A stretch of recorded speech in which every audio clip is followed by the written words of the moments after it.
Araw-araw na pagbasa ng Biblia, Araw 118. Lumang Tipan, Joshua 13, Joshua 14. Ngayon matanda na si Josue at nasa ganap ng mga taon nang sinabi ni Yahweh sa kanya, "Matanda ka na at marami ng taon ang iyong dinaanan, pero napakarami pa ring lupain ang bibihagan. Ito pa rin ang lupaing natitira, lahat ng mga rehiyon ng mga Palestina, at lahat ng mga Geshuro, mula sa Sihor, na nasa silangan ng Ehipto, at pahilaga sa hangganan ng Ekron, na itinuring na ari-arian ng mga Kananeo, ang 5 namumuno ng Palestina, ng mga Gazeo, Asdodeo, Ashkelon, Gath, at Ekron, ang nasasakupan ng mga Awits. Doon sa timog, mayroon pa rin lahat ng mga lupain ng mga Kananeo, at mira na pag-aari ng mga taga-Siden, sa Apek, sa hangganan ng mga Amoaryo, ang lupain ng mga Jebalita, ang buong Lebanon patungo sa sikat ng araw, mula sa Balgad sa ibaba ng bundok Hermon hanggang Libo Hamet. Gayon din, lahat ng mga naninirahan sa maburol na lupain mula sa Lebanon hanggang sa Misrepot-Maim, kabilang ang buong bayan ng Siden. Itataboy ko sila sa harapan ng mga hukbo ng Israel. Tiyaking italaga ang lupain sa Israel bilang isang pamana, ayon sa inutos ko sa iyo. Hatiin ang lupaing ito bilang isang pamana para sa 9 na lipi at para sa kalahating lipi ni Manases.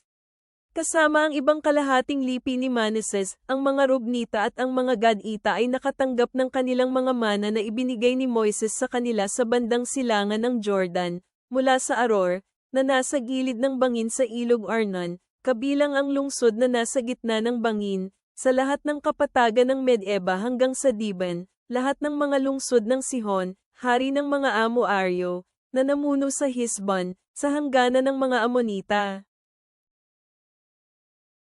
Galaad, at ang rehiyon ng mga Jezurita at mga Maakateo, buong bundok Hermon, buong Basan hanggang Salaka, ang buong kaharian ng Og sa Basan, na naghari sa Astaroth at Edrei, ito ang mga naiwan sa labi ng Rephaim, sinalakay sila ni Moises gamit ang espada at itinaboy sila.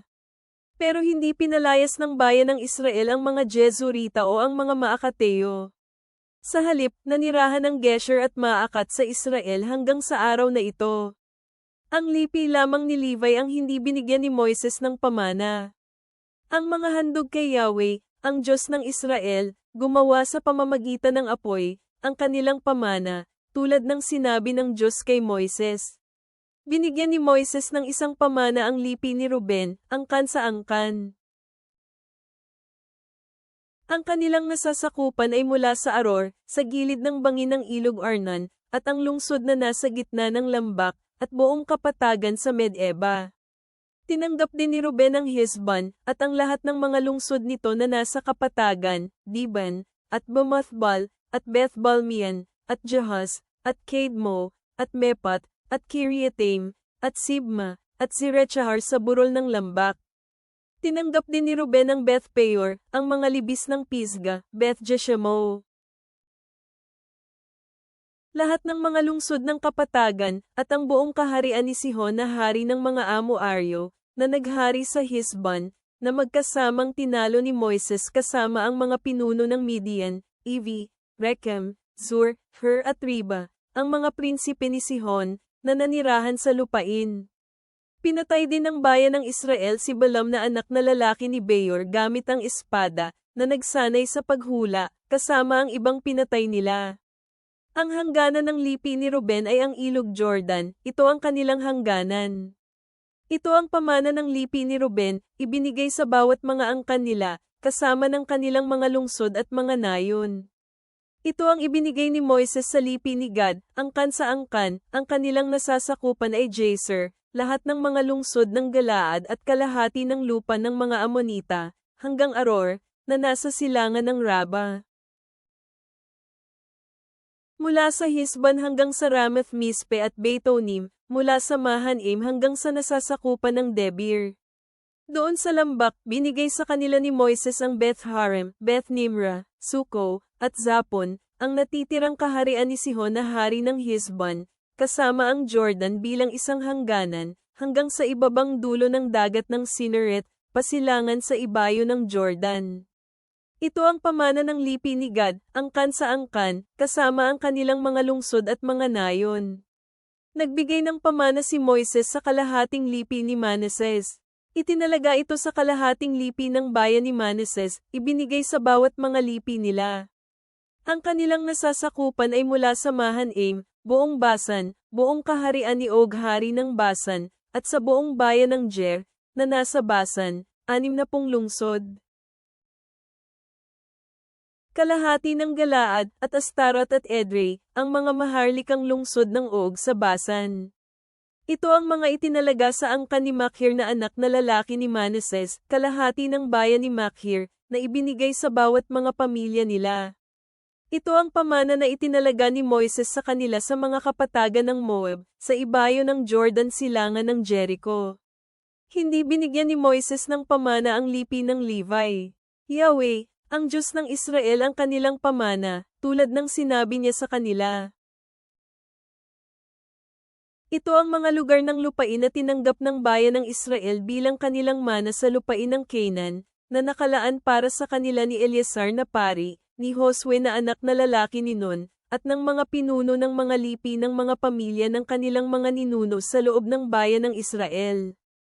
Ang kanilang pamana ay pinili sa pamamagitan ng palabunutan para sa 9 mga lipi, gaya lamang ng iniutos ni Yahweh sa pamamagitan ng kamay ni Moises, dahil ibinigay ni Moises ang pamana sa 2 mga lipi sa ibayong Jordan, pero sa mga Levita, wala siyang pamana. Ang lipi ni Jose ay talagang 2 lipi, Manases at Ephraim. At walang bahagi ng pamana ang ibinigay sa mga Levita doon sa lupain, pero may mga lungsod lamang para matirahan, kasama ang kanilang mga lupang pastulan para sa kanilang alagang baka at para sa kanilang sariling material na pangangailangan. Ginawa ng bayan ng Israel ang iniutos ni Yahweh kay Moises, kaya naitalaga nila ang lupain.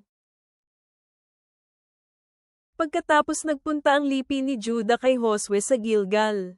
Sinabi ni Caleb na anak ni Jephunneh na Kenzeo, sinabi sa kanya, alam mo kung ano ang sinabi ni Yahweh kay Moises na lingkod ng Diyos tungkol sa iyo at sa akin sa Kades Barnea. 40 taong gulang ako nang isinugo ako ni Moises na lingkod ni Yahweh mula sa Kades Barnea para magmanman sa lupain. Muli akong nagdala ng isang ulat sa kanya na parang ito ay nasa puso ko para gawin. Pero ang aking mga kapatid ay sumama sa akin na nagawang matakot ang puso ng bayan. Pero lubos akong sumunod kay Yahweh na aking Diyos. Sumumpa si Moises sa araw na iyon na sinasabing, tiyak na ang lupang nilakiran mo ay magiging isang pamana para sa iyo at para sa iyong mga anak magpakailanman, dahil lubos kang sumunod kay Yahweh na aking Diyos.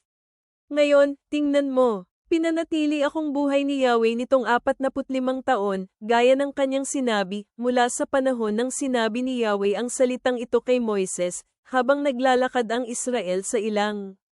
Ngayon, tingnan mo, 85 taong gulang na ako. Malakas pa rin ako ngayon gaya noong araw na isinugo ako ni Moises. Ang lakas ko ngayon ay katulad ng lakas ko noon, para sa digmaan at para sa pag-alis at sa pagdating.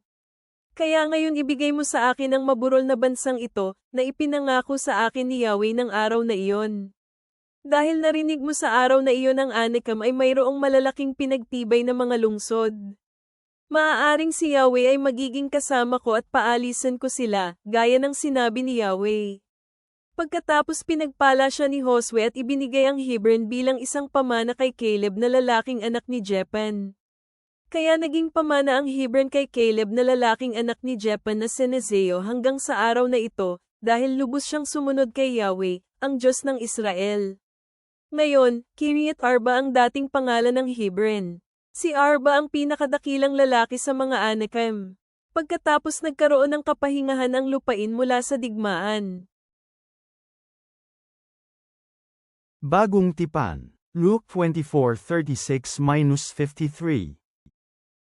Habang pinag-uusapan nila ang mga bagay na ito, tumayo si Jesus mismo sa kalagitnaan nila, at sinabi niya sa kanila, kapayapaan ay sumainyo. Ngunit sila ay nasindak at napuno ng takot, at inakala nila na espiritu ang kanilang nakita. Sinabi ni Jesus sa kanila, bakit kayo naguguluhan? Bakit may mga katanungan sa inyong puso? Tingnan ninyo ang aking mga kamay at paa, na ako talaga ito. Hawakan ninyo ako at tingnan ninyo. Sapagkat ang espiritu ay walang buto at laman, gaya ng inyong nakikita na nasa akin. Pagkatapos niyang sabihin ito, pinakita niya sa kanila ang kanyang mga kamay at paa. Habang sila ay hindi pa rin makapaniwala dahil sa galit at namangha, sinabi ni Jesus sa kanila, "Mayroon ba kayong anumang makakain?" Siya ay binigyan nila ng inihaw na isda. Kinuha ito ni Jesus at kinain niya ito sa harapan nila. Sinabi niya sa kanila, "Nang kasama ko kayo, sinabi ko sa inyo na lahat ng nakasulat sa kautusan ni Moises at ng mga propeta at sa aklat ng mga awit ay kailangan matupad." At binuksan niya ang kanilang mga isipan upang maunawaan nila ang kasulatan.